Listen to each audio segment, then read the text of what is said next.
কলকাতায় অগ্নিকাণ্ডে ৯ বাংলাদেশি মৃত্যুর ঘটনায় স্বামী স্ত্রী সহ একই পরিবারের 4 জনের বাড়ি কুষ্টিয়ায়। এই মুহূর্তে সদর উপজেলার আরুয়াপাড়া এলাকায় আছেন রিপোর্টার এস এম রাশেদ। সরাসরি যাচ্ছি তার কাছে।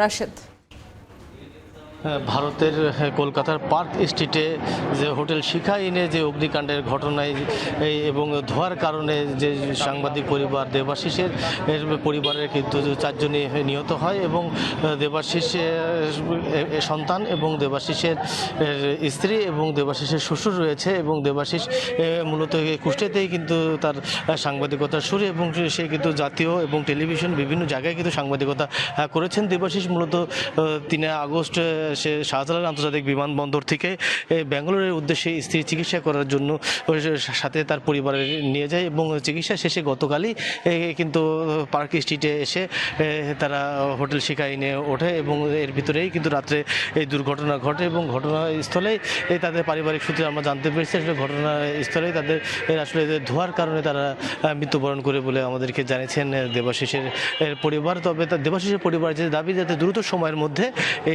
একই পরিবারের যে সাংবাদিক পরিবারের যে 4 জনের লাশ যাতে দ্রুত সময়ের ভিতরে বাংলাদেশে নিয়ে আসা যায় সেই ব্যবস্থা কিন্তু সরকারের কাছে দাবি করেছে। দ্রুত সময়ের ভিতরে এই 4 জনের লাশ যাতে বাংলাদেশে আসে। মূলত এই যে দেবাশিসের পরিবারের এই যে নিহতের ঘটনায় কিন্তু আসলে শোকের মাতম চলছে, বিশেষ করে কুষ্টিয়ার সাংবাদিক এবং যে এলাকায় বসবাস করতো সেই এলাকার সাধারণ মানুষেরা কিন্তু আসলে শোকের মাতম করছে। বিশেষ করে মূলত দেবাশিস কিন্তু কুষ্টিয়ায় একজন খুবই ভালো মানের একজন সাংবাদিক ছিলেন এবং তিনি কিন্তু এখানেই তার বেড়ে ওঠা এবং তার লেখাপড়া থেকে শুরু করে সব কিছু কিন্তু এই কুষ্টিয়া শহর কেন্দ্রিকই এবং দেবাশিস কিন্তু প্রায় 2017 সালে বিবাহ বন্ধনে আবদ্ধ হন এবং দেবাশিসের কিন্তু একটি ছেলে এবং একটি মেয়ে রয়েছে। মেয়েটিকে দেবাশিসের বাবার কাছে রেখে দেবাশিস কিন্তু তার পরিবারের সকলকে নিয়ে কিন্তু সে চিকিৎসার উদ্দেশ্যে বেঙ্গালুরুতে যায় এবং আজকে কিন্তু দুপুরের ভিতরে তার আসলে বেঙ্গালুরু থেকে তার দেশে আসার কথা ছিল। মূলত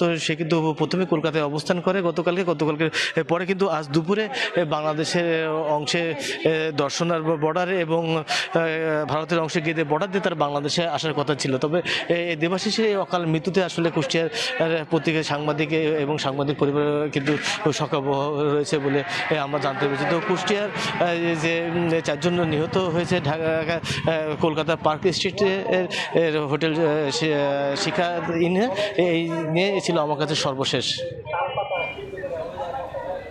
সরাসরি যুক্ত ছিলাম কুষ্টিয়ায়।